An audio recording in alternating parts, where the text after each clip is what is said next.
అందరూ బాగుండాలి, అందులో నేను ఉండాలని మీరు అనుకోండి, తప్పు లేదు.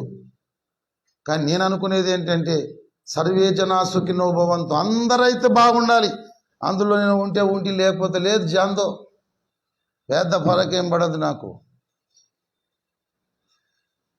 నేను ఎప్పుడైనా మీటింగ్ పెట్టి నాకు పోషణ లేదు, ఇబ్బంది పడినాను, మీరు సరిగా దశభాగాలు ఇస్తలేరు, అన్ని సంఘాల్లో అందరూ చేసిన దాంట్లో కరెక్ట్ దశభాగాలు ఇస్తున్నారు, నిష్ఠతో ఇస్తున్నారు, నేను ఎట్లా బతకాలి? నేను ఉండాలనా ఈడ సేవ బంధు పెట్టి నేను ఎటన్నా పోవాలనా? మీరే చెప్పుర్రి అని ఎప్పుడైనా దుకాణం పెట్టినా మీ దగ్గర అందరిని పిలిచి నేను కష్టపడతా, ఆరోగ్యం క్షీణిస్తే 1 రోజు 2 రోజులు 10 రోజులు తిండి లేకపోతే అటనే గుట్టుకుమంట. కానీ అందరిని పిలిచి జర నాకు ఏమన్నా చేయండి, మీరు ఏమి ఇస్తలేరు, లేకపోతే నేను వెళ్ళిపోతా, సేవని బంద్ పెట్టుకుంటా. ఎప్పుడన్నా ఈ 27 ఏళ్ళల్లో 25 ఏళ్ళు అన్నా ఎప్పుడన్నా పెట్టిన మీటింగ్ అటువంటిది?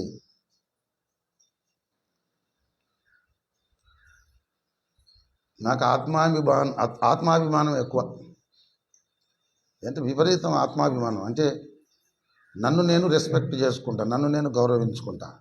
ఈ తత్వం ఎందుకు వచ్చిందంటే అవతలలో కూడా అంత కంటే ఎక్కువగా నేను రెస్పెక్ట్ చేస్తా, గౌరవిస్తా. కనుక నా ఆత్మాభిమానం దెబ్బతినేటట్టు ఎవరైనా మాట్లాడినా ప్రవర్తించినా ఎంతో బాధ, వేదన నాకు అవుతుంది.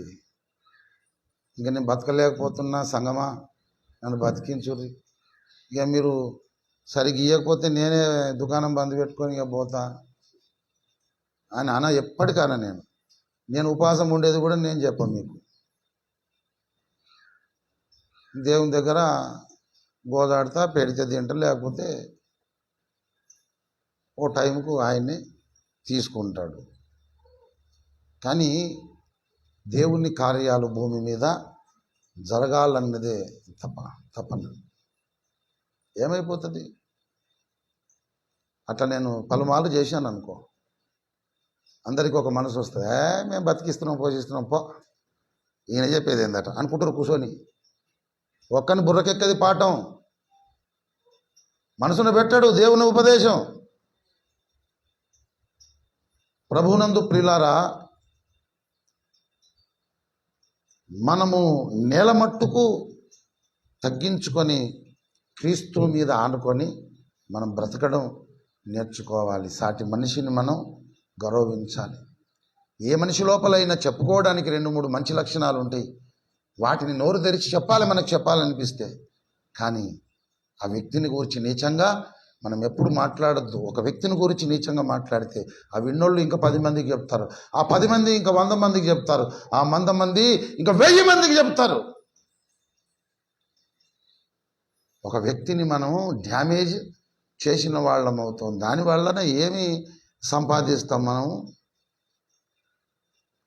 ప్రభువునందు ప్రియులారా, అబ్రహాము, దావీదు, యోబు, బాప్తిజం ఇచ్చి యోహాను, అపోస్తలుడైన పౌలు, వాళ్ళ కాలిగోటికి సరిపోం, వాళ్ళు ఎంత తగ్గించుకున్నారు. వాళ్ళ తగ్గింపును చూసి భక్తుడు రాసిన పాటది. ఇంత నీ సంకల్పములో, ఇంత నీ సంకల్పములో రవ్వంతమంటి జీవినినే ఎంత స్వల్పమైన వాడని యేసువాని సన్నిధిలో ఎంత స్వల్పమై. ఎవరి పాట రాసింది? ఓఫిరయ్య గారి తాతగారు. ఆ భక్తులందరినీ చూసి వాళ్ళే ఎట్లా అంటున్నారు, అంత తగ్గించుకుంటున్నారు. నేనెంత స్వల్పమైన వాడను, రవ్వంత మంటి జీవిని.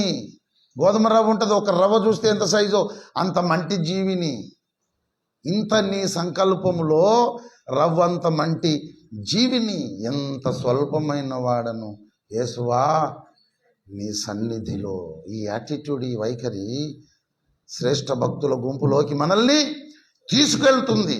అటువంటి జ్ఞానమును ప్రత్యక్షత యుగల మనసు మనకందరికీ ఆ దేవాది దేవుడే దయచేనుగాక. నాకు ఎవరంటే భయం లేదు, కానీ గడియారం అంటే విపరీతమైన భయం. ఎంత చూసినా దంచుకుపోతూ ఉంది. మరి ఏం చేస్తాం? గడియారానికి నా మీద కనికరం వచ్చేటట్టు మీరు ప్రత్యేకంగా ప్రార్థన చేయాలి. నేను మైకు పట్టుకోగానే మెల్లగా తిరగాలని. ఎలా తిరగాలంటే ఊసరి వెళ్ళేలాగా తిరగాలని మీరు ప్రార్థన చేయండి. ఎందుకంటే గడియారానికే భయం. టైం తంచుకుపోతుంది, ఎట్లా ఏం కథ? ప్రభువునందు ప్రియులారా, కనుక అందరూ రిలీఫ్గా ఉండండి. సెకండ్ మెసేజ్ చేయను, ఇప్పుడే 1:15 గంటలు అయింది కనుక హ్యాపీ. ఎవరు భయపడొద్దు, గుండె చెదరొద్దు. మళ్ళీ గుండె చెదిరిన వాదిని ఆదరించే దేవుడు ఉంటాడు. మళ్ళా మొదటికి వస్తుంది వ్యవహారం అంతా. మీరు అసలే గుండె చెదరొద్దు. ఎందుకంటే దేవుడు గుండె చెదిరిన వారిని ఏం చేస్తాడు? ఇక ఆదరించినాక ఇంకా గడిసేపు చెప్పమంటారు. మళ్ళీ మీరు ఆ పని మీరు చేయొద్దు. అందరం మోకరించు.